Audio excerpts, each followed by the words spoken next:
Bonjour, chers apprenants. C'est M. Fall Papis Komaha, professeur d'histoire et de géographie.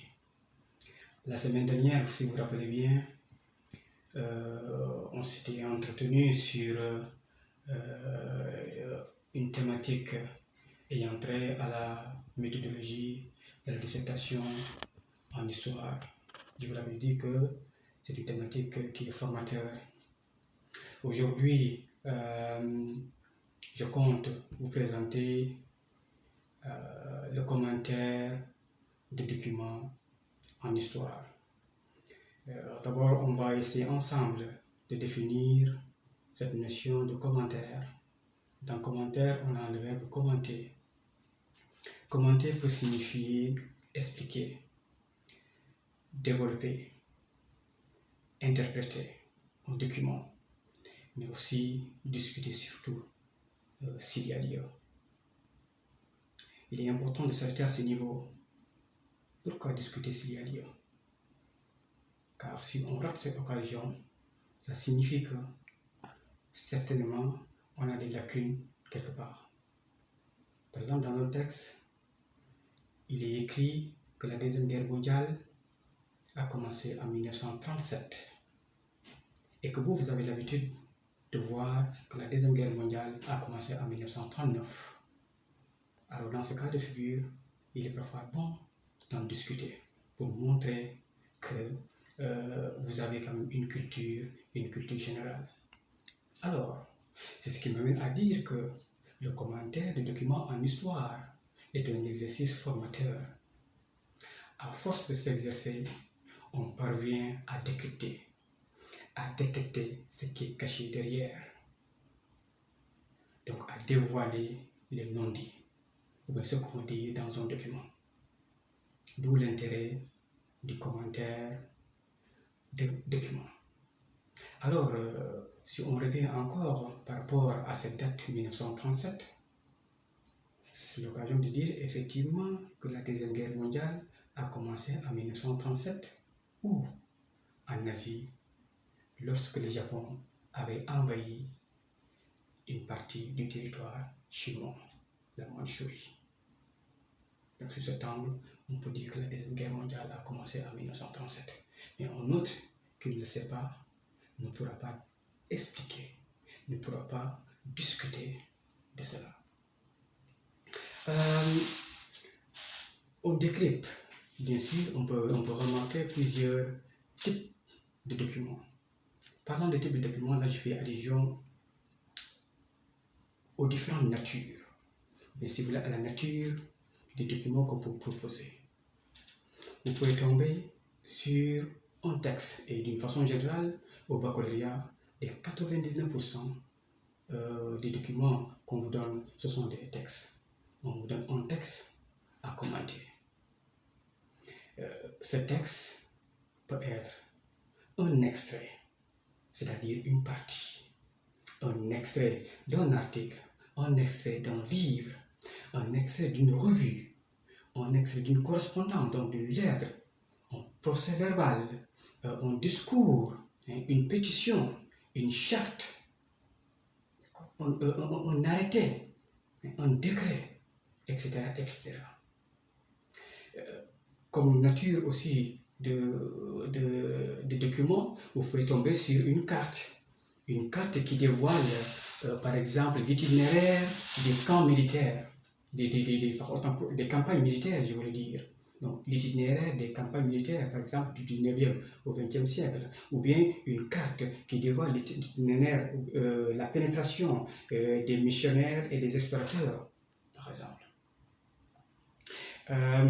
Une carte qui dévoile, qui montre l'installation des postes militaires dans les différentes entités géographiques. Et à travers cela, on peut décrypter la politique de maillage, la politique de quadrillage, le système de contrôle colonial. Vous pouvez tomber aussi sur un texte, une carte, bien sûr, toujours, qui peut dévoiler la propagation, hein, ou bien l'état qui peut faire l'état des lieux de la propagation d'une maladie. Comme par exemple, si on se réfère à l'actualité chaude, à l'actualité brûlante de la maladie, de la pandémie du Covid, on vous montre donc la carte du Sénégal, et carte dans laquelle on dévoile les lieux qui sont, ou bien les régions, les quartiers beaucoup plus affectés par cette maladie. Donc la carte aussi parle en réalité, il y a quelque chose qui est caché. Donc c'est à vous de décrypter ce qui est caché, donc, ce qui est caché à travers donc, un document. Comme notre autre nature de document, on peut tomber sur une vidéo, on peut proposer une vidéo. Une vidéo, c'est aussi un bon document qu'on peut exploiter. Un audio, hein, un schéma ayant trait aux stratégies de guerre, hein, aux stratégies de désenclavement, aux stratégies de désencombrement, aux stratégies d'aménagement, etc., etc. Donc du coup, chers apprenants, on voit qu'il y a plusieurs natures de documents qu'on peut proposer. Ainsi, plusieurs compétences entrent en ligne de mire dans le commentaire du document. Quelles sont ces compétences? C'est l'esprit critique, hein, l'esprit d'analyse, de synthèse, bien sûr, et de réserve, mais sachez aussi que le commentaire de document demande une culture générale, comme je l'ai dit tantôt. La connaissance, le savoir et le savoir-faire. Le commentaire, chers apprenants, du document en histoire peut être divisé en plusieurs parties. Mais la plupart des historiens s'accordent sur le fait que le commentaire est divisé, par exemple le commentaire de texte, hein, qu'on a tendance à proposer aux apprenants, est divisé en trois parties, en trois grandes parties. L'introduction, le développement, et l'introduction, le commentaire proprement dit, donc autant pour moi, et la conclusion. Donc je reprends l'introduction, le commentaire proprement dit et la conclusion. Précisons que dans l'introduction, il y a plusieurs sous-parties. On retiendra quatre sous-parties dans l'introduction, que certains appellent analyse externe. Donc, dans l'introduction, vous avez la présentation du document et de l'auteur, vous avez le contexte historique, vous avez l'analyse ou le résumé. Là, à ce niveau, c'est à vous de faire un choix. Donc, c'est au candidat de faire un choix. Et enfin, le plan. Vous devez définir le plan. Ce sont ces quatre sous-parties de l'introduction. Mais quand même, il est important de préciser une chose, hein, aux apprenants. La démarche que j'ai choisi de vous présenter, c'est quoi? C'est de proposer un commentaire libre.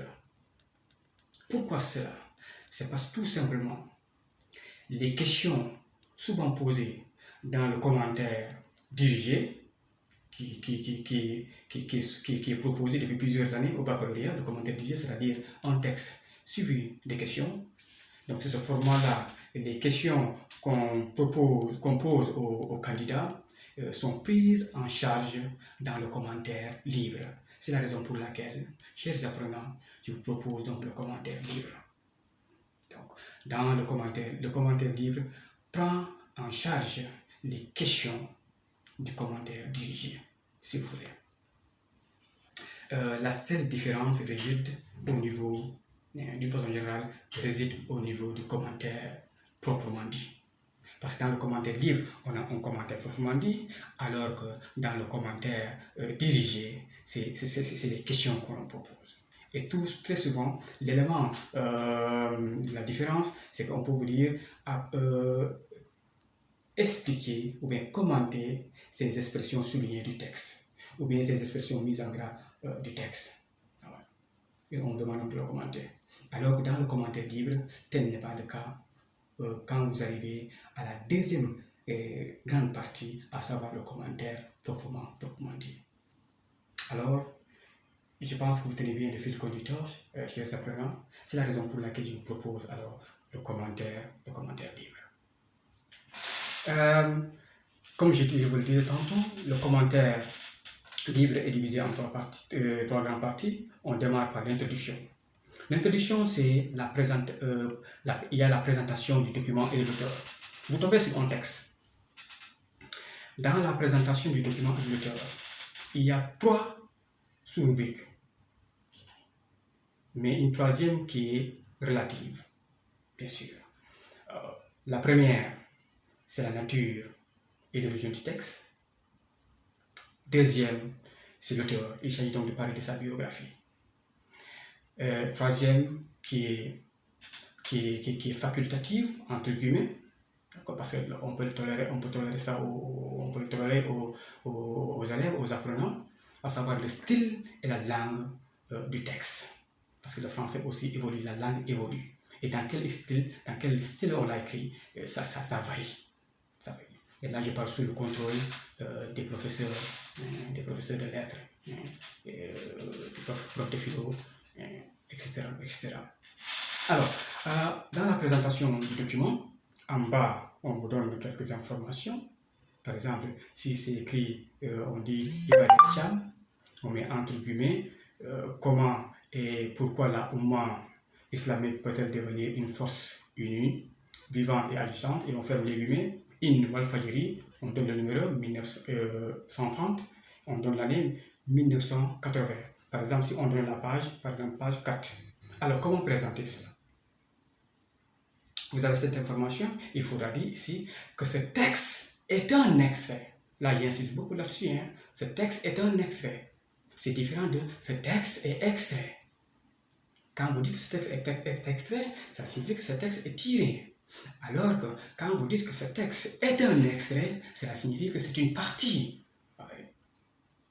Donc ce texte est un extrait de l'article. De Iba Der Thiam intitulé « Comment et pourquoi la Oumma islamique peut-elle devenir une force vivante et agissante ?» Vous fermez les guillemets. Donc c'est tiré de Walfadjri, du quotidien Walfadjri, sous le numéro 130, en 1980 à la page temps, par exemple, à la page 4, par exemple. Donc c'est un article. Donc là, on a un article qui est tiré d'un journal. Vous pouvez aussi avoir un article qui est tiré d'un livre. C'est très important. Comment savoir que c'est un article? Un article, les normes d'écriture, on les met entre guillemets. Les livres, les titres des livres, on les met en italique. Auparavant, avec le système dactylo, on soulignait. Mais aujourd'hui, la science a évolué. On incline, on incline donc les écritures. C'est ça qu'on appelle italique. Alors, l'exemple d'un article qui est tiré d'un livre, on peut citer l'article d'Ibrahim Tchoub, par exemple. Ibrahim Tchoub, on ouvre les guillemets, l'école de Dakar est la production d'une écriture académique de l'histoire. In Mohamed Diop Koumba, et en parenthèse on met dire, donc ça signifie directeur, et le Sénégal contemporain, Paris Cartala, 2002, page exemple, page 17, à supposer. Comment présenter cela? Vous direz, ce texte est un extrait de l'article de Ibrahim Tchoub, titré, donc vous avez vu la fois au début j'ai dit intitulé, je change cette fois-ci, titré, l'école de Dakar, mettez entre guillemets, l'école de Dakar est la production d'une écriture académique de l'histoire, tiré, voilà, du livre dirigé par Momar Koumba Diop, intitulé Le Sénégal contemporain, paru à Paris aux éditions Cartala en 2002 à la page temps. Donc vous voyez, il y a ici une petite différence. Je vous ai proposé 2 articles, mais un article qui vient d'un journal, qui est tiré d'un journal, et un article qui est tiré d'un livre. On peut avancer. Vous pouvez tomber sur un discours, ou bien une déclaration. En bas, on va écrire discours de tel, déclaration de tel. Par exemple, déclaration de Truman au Congrès, 12 mars 1947. Comment présenter? Ce texte est un extrait. Voilà, justement, c'est l'occasion pour moi de préciser aussi un élément très important. Pourquoi dire ce texte est un extrait? Si vous lisez le texte, si vous regardez bien le texte, parfois vous voyez donc des points de suspension. Donc ça signifie que le texte est tronqué. Il y a un élément qu'on a caché. Il y a des éléments qu'on a cachés, qu'on ne nous a pas montrés. Alors ce texte est une partie. Ce texte, vous allez dire, ce texte est un extrait de la déclaration de Harry Truman au Congrès en date du 12 mars 1947. Bon, Harry Truman, vous le connaissez. Harry Truman fut président des États-Unis. Il est témoin et acteur des événements de la guerre froide. Aussi, il est théoricien de la politique de l'endiguement. Un autre exemple, lettre de Khrouchtchev. En bas, on écrit, en bas du texte, en dessous du texte, on écrit lettre de Nikita Khrouchtchev à Fidel Castro, 24 novembre 1950. Comment présenter? Vous allez dire, ce texte est un extrait d'une lettre de Nikita Khrouchtchev adressée à Fidel Castro le 24 novembre 1950. Jusque-là, ça va? On peut avancer. Alors, les auteurs aussi, il faudra préciser que ces auteurs tels que Fidel Castro, tels que Nikita Khrouchtchev, Winston Churchill, Charles de Gaulle, etc., ces auteurs, vous devez donc les connaître. Ces auteurs, vous devez les connaître. C'est des auteurs donc, qui sont pris en charge qui sont étudiés dans le programme d'histoire. Donc, ces auteurs, donc, vous devez les connaître. Il y a des élèves qui aiment tellement la facilité. Certains apprenants, même au baccalauréat, ils disent que oui, ils n'ont pas d'informations sur l'auteur, ou bien ils ne connaissent pas l'auteur. Non, du tout. Il y a problème à ce niveau. Parce que ces auteurs, vous devez donc les connaître. Pour ce qui concerne le bac UOMA, il faudra préciser quand même qu'il y a des aspects qui sont pris en charge par le commentaire libre. Quelles sont ces questions souvent qu'on vous pose pour le bac UOMA?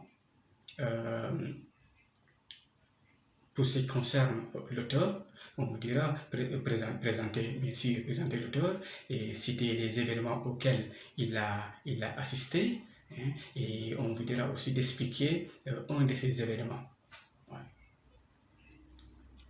Et pour le contexte historique, on vous dit analyser ou expliquer les circonstances dans lesquelles trapper une suspension. Jusque-là, ça va? On peut avancer? Alors, après la présentation du texte, il y a le contexte historique qui arrive. Mais bien avant d'examiner ce contexte historique, avant de l'expliquer, il est important quand même de revenir un peu sur la petite rubrique telle que, à savoir le style et la langue, que je disais tantôt, que c'est facultatif pour certains, mais quand même on peut le tolérer.